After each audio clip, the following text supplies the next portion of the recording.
আসসালামু আলাইকুম everyone, welcome back to my channel Mahi কিচেনে। জানাই সকলকে স্বাগত নতুন কোনো রেসিপি দেখার জন্য। আমার আজকের রেসিপি সুইট মালপোয়া। একদম মিষ্টি দোকানের মতো মালপোয়া খুব সহজে বাড়িতে বানিয়ে নিতে পারবে। তো রেসিপিটা প্রথম থেকে শেষ পর্যন্ত দেখার অনুরোধ রইল। রেসিপিটা যদি কোথাও এতটুকু ভালো লেগে থাকে প্লিজ বন্ধুরা লাইক, কমেন্ট এবং শেয়ার করে দেবে। তো চলো রেসিপিটা শুরু করি। মালপোয়া পিঠা বানানোর জন্য প্রথমেই এখানে আমি 2 বাটি পরিমাণ ময়দা নিয়ে নিচ্ছি। আমি কিন্তু একই বাটি মেপে সমস্ত কিছু উপকরণ ব্যবহার করছি। ঠিক ওই বাটি মেপেই নিয়ে নিচ্ছি 2 বাটি পরিমাণ সুজি। ঠিক যতটা ময়দা নিয়েছি ততটাই কিন্তু এখানে আমি সুজি ব্যবহার করছি।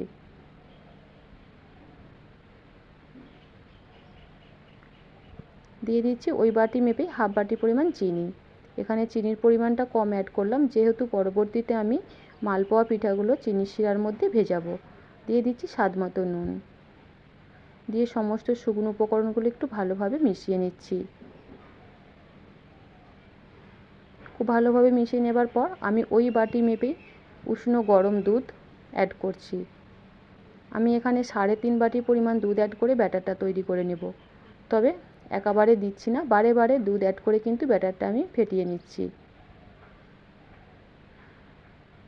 ব্যাটারের ঘনত্বটা ঠিকঠাকভাবে রেডি করতে পারলেই কিন্তু পিঠাগুলো একদম পারফেক্টভাবে রেডি হয়ে যাবে। একটা হ্যান্ড উইচ দিয়ে খুব ভালোভাবে ফেটিয়ে নিচ্ছি। অবশ্যই একটু সময় নিয়ে ভালোভাবে ব্যাটারটা ফেটিয়ে নিতে হবে, যেন ব্যাটারের মধ্যে কোনো লাম্পস বা দলা দলা ভাব না থাকে।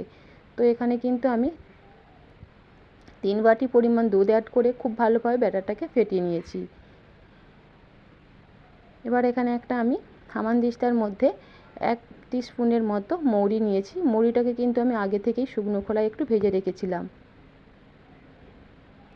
তার সঙ্গে আমি 2টা এলাচের দানা দিয়ে দিচ্ছি। দিয়ে একটু আদা ভাঙা করে আমি মৌরিটাকে গুঁড়ো করে নিচ্ছি।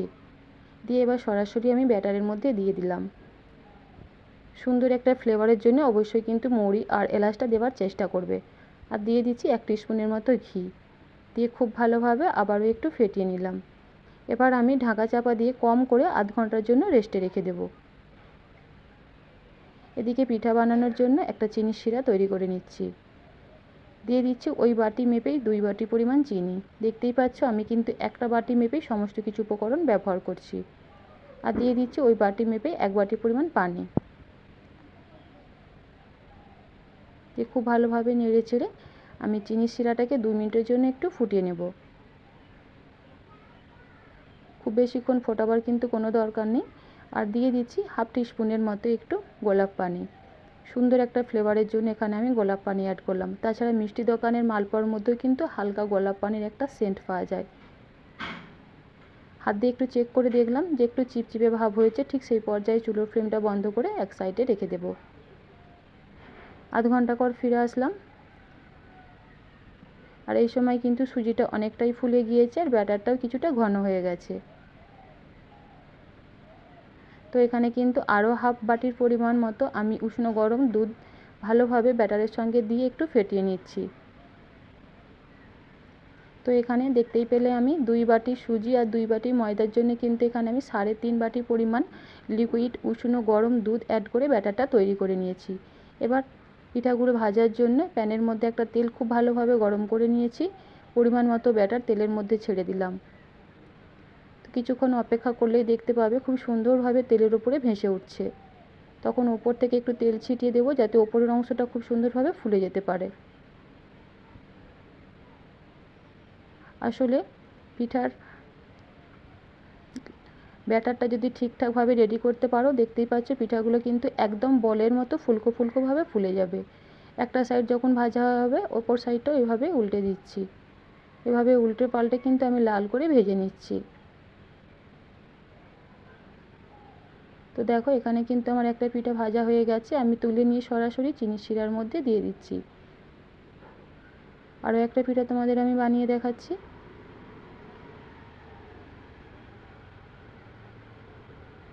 বানানো কিন্তু খুবই সহজ আর খেতে কিন্তু হয় অসম্ভব মজার। একবার হলো বাড়িতে এইভাবে সুইট মালপোয়ার পিঠা বানিয়ে দেখতে পারো। পিঠাগুলো যে কী পরিমাণে ফুলছে তোমরা কিন্তু দেখেই বুঝতে পারছো। একদম সঠিক মাপ নিয়ে যদি ব্যাটারটা তৈরি করো তাহলে কিন্তু খুব সুন্দরভাবে প্রতিটা পিঠাই এভাবে ফুলকো ফুলকোভাবে রেডি হবে। এবার একটা সাইড যখন ভাজা হয়ে যাবে অপর সাইডটাও উল্টে দিচ্ছি। এবার আমি চিনির শিরার মধ্যে দিয়ে দিচ্ছি। চিনির শিরার মধ্যে এভাবে পিঠাগুলিকে এপিট ওপিট করে আমি উল্টে পাল্টে 5 থেকে 7 মিনিটের জন্য রেখে দেব।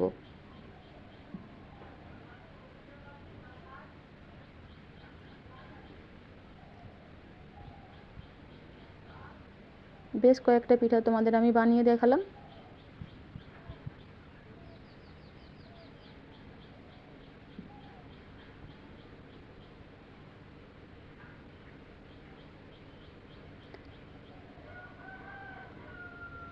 আর এই সময় কিন্তু চুলোর ফ্লেমটা মিডিয়াম টু লো এর মধ্যে রেখে পিঠাটা ভেজে নেবে।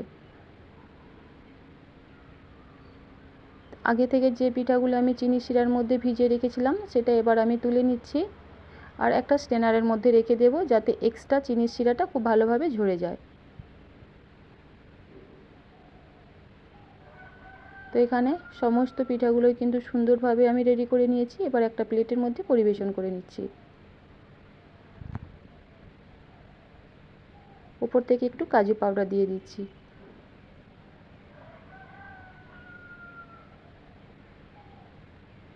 পিঠাগুলো যে কী পরিমাণ লোভনীয় হয়েছে তোমরা কিন্তু দেখেই বুঝতে পারছো। খেতে হয় অসম্ভব মজার। বাড়িতে একবার হলেও এভাবে ট্রাই করতে পারো। একটা পিঠা তোমাদের আমি দেখাচ্ছি, দেখো ভেতর পর্যন্ত কিন্তু খুব সুন্দরভাবে একদম ফুলকো ফুলকোভাবেই রেডি হয়েছে।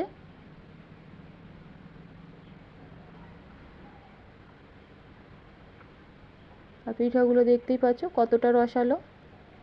তো আজকের রেসিপি তোমাদের যদি ভালো লেগে থাকে প্লিজ বন্ধুরা লাইক কমেন্ট এবং শেয়ার করতে কিন্তু একদম ভুলবে না। আল্লাহ হাফেজ।